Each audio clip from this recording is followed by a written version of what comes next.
Halo guys, Assalamualaikum warahmatullahi wabarakatuh. Kembali lagi di channel saya, Diary Bansos. Sahabat YouTube, bagaimana kabarnya hari ini?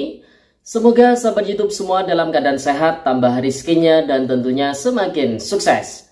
Pada kesempatan kali ini saya akan menginformasikan kepada sahabat YouTube semua tentang bantuan PKH BPNT alokasi Mei Juni tahun 2024 cair hanya untuk KPM yang layak memenuhi 12 kriteria atau syarat ini. 3 bantuan yang masih bisa dicairkan di hari ini di tanggal 6 Mei tahun 2024. Nah, kira-kira informasi selengkapnya seperti apa? Simak terus videonya, jangan skip supaya tidak menimbulkan gagal paham dan tentunya salah paham. Bagi yang bergabung dan baru kenal dengan channel Diary Bansos, saya ucapkan selamat datang dan terima kasih banyak. Saya mohon bantuannya kepada sahabat YouTube semua untuk terus mendukung channel Diary Bansos dengan cara like, share, komen. Dan tentunya silakan di subscribe channelnya, aktifkan notifikasi loncengnya supaya sahabat YouTube semua tidak ketinggalan di video-video terbaru dari channel Diary Bansos ini. Dan silakan di share ke grup-grup media sosial sahabat YouTube semua apabila video kali ini bermanfaat. Oke sahabat YouTube, langsung saja saya akan melanjutkan informasinya tentang bantuan PKH alokasi Mei Juni dan juga BPNT alokasi Mei Juni tahun 2024 cair hanya untuk KPM yang layak memenuhi 12 kriteria atau syarat ini. 3 bantuan yang masih bisa dicairkan di hari ini di tanggal 6 Mei tahun 2024. Nah, kira-kira informasi selengkapnya seperti apa? Simak terus videonya. Nah, sahabat YouTube, tentunya saat ini para keluarga penerima manfaat PKH maupun BPNT yang bantuannya dicairkan lewat kartu KKS sedang menanti kapan bantuan PKH ataupun BPNT alokasi Mei Juni tahun 2024 dicairkan oleh pihak bank penyalur. Namun, apakah semua keluarga penerima manfaat yang di periode sebelumnya cair, nanti di periode Mei Juni akan cair lagi? Tentu jawabannya masih belum bisa dipastikan. Karena saat ini proses verifikasi kelayakan yang dilakukan oleh masing-masing pemerintah daerah masih terus dilakukan. Tentunya hal tersebut sangat mempengaruhi terkait dengan keberlangsungan bantuan sosial yang diterima oleh para keluarga penerima manfaat. Ada yang masih dinyatakan layak, ada juga yang sudah dinyatakan tidak layak. Oleh sebab itu, para keluarga penerima manfaat, saran dari saya ya harus perbanyak berdoa, semoga masih ada rezeki pencairan di alokasi Mei Juni tahun 2024 nanti. Dan kita, channel Diary Bansos telah merangkum ada 12 kriteria atau syarat agar si KPM bantuan PKH BPNT alokasi Mei Juni nanti masih bisa dicairkan. Jadi hanya KPM yang memenuhi 12 kriteria atau 12 syarat ini yang bisa cair bantuan PKH ataupun BPNT alokasi Mei Juni nanti ya sahabat itu. Nah, ke-12 kriteria tersebut apa saja? Yang pertama, tentu KPM yang masih tercatat aktif di data DTKS. Sesuai dengan Undang-Undang Penerima Bantuan Sosial yang bersumber dari Kementerian Sosial Republik Indonesia, itu datanya harus diambil dari data DTKS. Oleh sebab itu, kewajiban hak mutlak harus tercatat di data DTKS setiap para penerima bantuan sosial, baik itu PKH maupun BPNT. Nah, untuk mengetahui apakah masih tercatat aktif atau tidak di data DTKS, bisa melalui website Cek Bansos atau juga bisa melalui aplikasi 6NG yang ada di operator 6NG Desa atau pendamping sosial ya sahabat itu.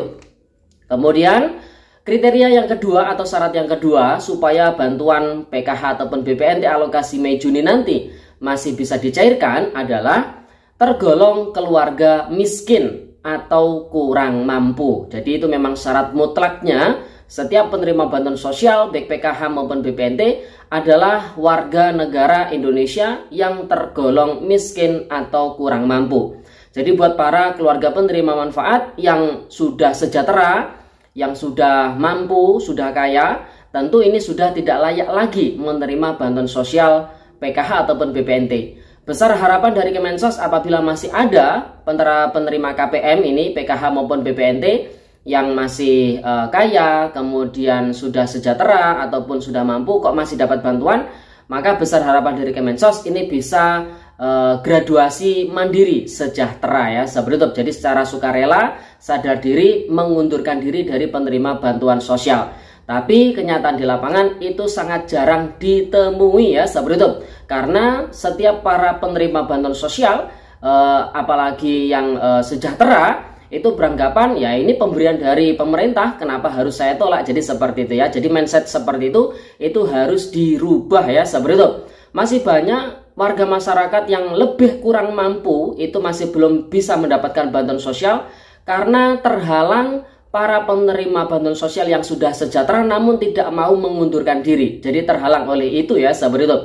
Oleh sebab itu saat ini Kemensos melalui pemerintah daerah terus aktif melakukan verifikasi kelayakan setiap bulannya. Ya salah satu tujuannya untuk menggraduasi KPM yang sudah dinyatakan mampu atau sejahtera namun tidak mau mengundurkan diri secara mandiri. Jadi seperti itu ya sahabat YouTube. Makanya jangan salahkan apabila di pencairan berikutnya tiba-tiba bantuannya tidak cair karena mungkin saja oleh pemerintah daerah memang sudah dianggap sudah mampu, sudah kaya atau sudah sejahtera. Jadi bisa dipahami ya.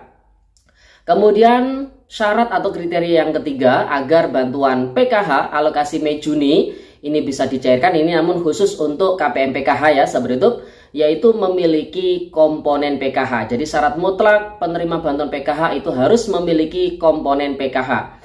Komponen PKH itu ada 3. Yang pertama ada komponen pendidikan, kemudian komponen kesehatan, dan komponen kesejahteraan sosial. Jadi memang ada 3 ini ya, tidak ada komponen yang lainnya.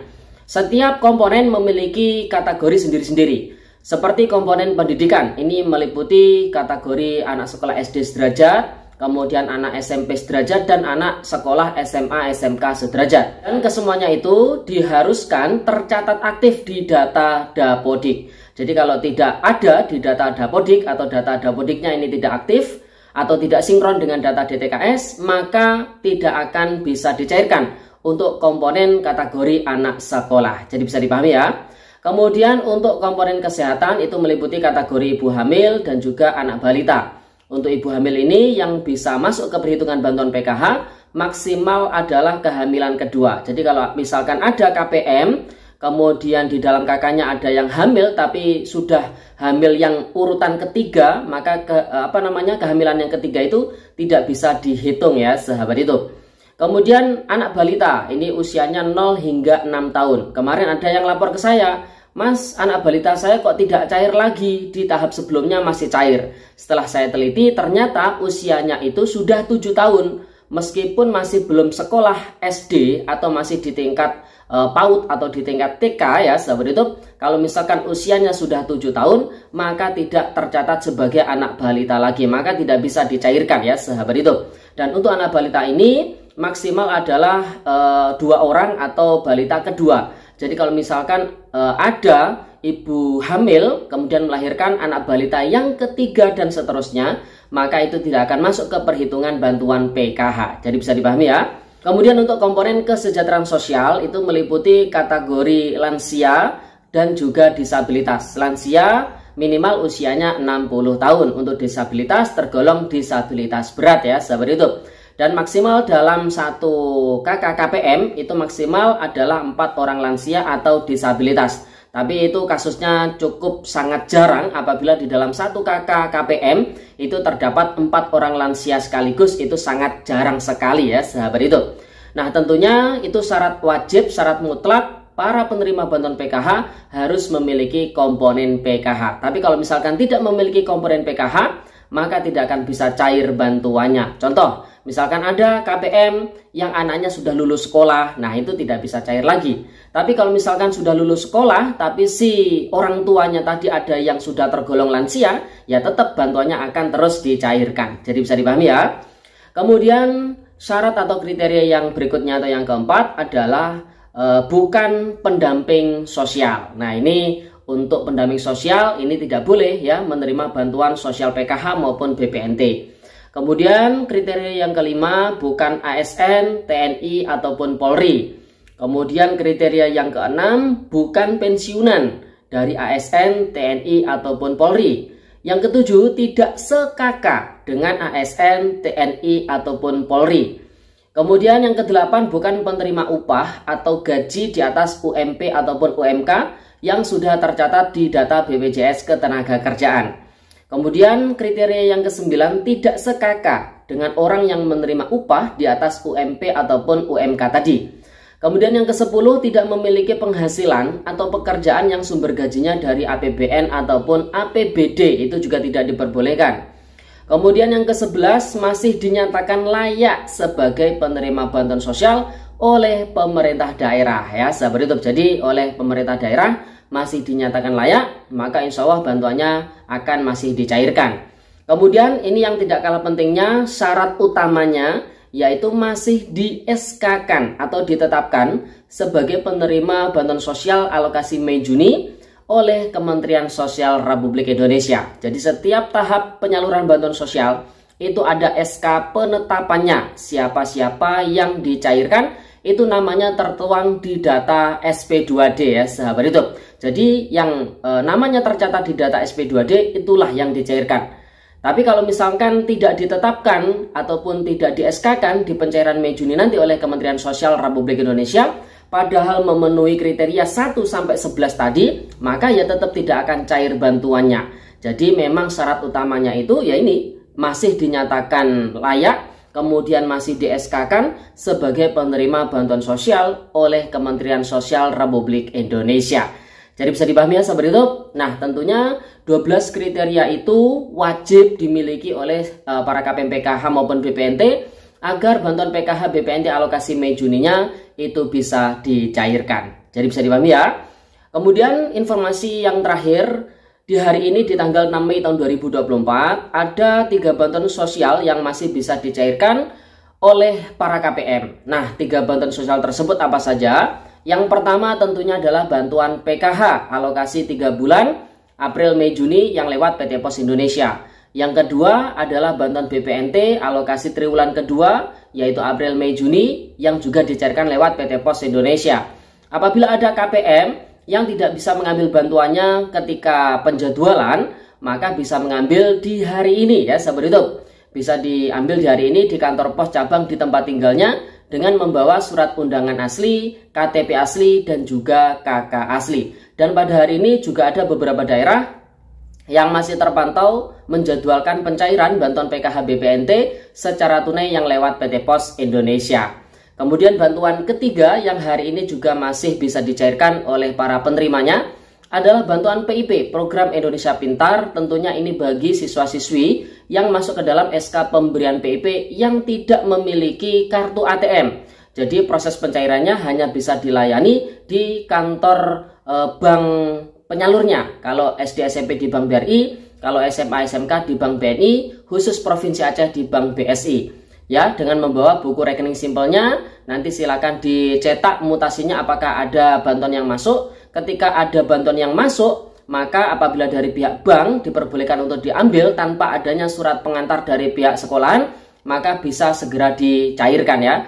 Tapi kalau misalkan harus menyertakan surat pengantar dari pihak sekolahan, maka langkah berikutnya para orang tua ataupun wali murid ini harus pergi ke pihak sekolahan anaknya untuk meminta surat pengantar pencairan bantuan PIP ke pihak bank penyalur. Jadi bisa dipahami ya. Nah untuk bantuan PIP sendiri, nominal bantuannya untuk jenjang pendidikan SD adalah Rp450.000, kemudian untuk SMP adalah Rp750.000, sedangkan SMA SMK adalah Rp1,8 juta ya. Namun khusus untuk kelas 12 di semester genap, ini untuk jenjang SMA SMK ya, dan kelas 10 di semester gasal, maka besar bantuannya adalah separohnya, yaitu Rp900.000.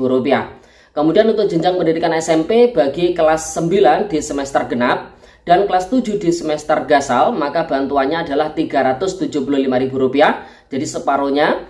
Dan untuk jenjang pendidikan SD sederajat khusus kelas 6 di semester genap dan kelas 1 di semester gasal, maka bantuannya dicairkan separohnya yaitu Rp225.000.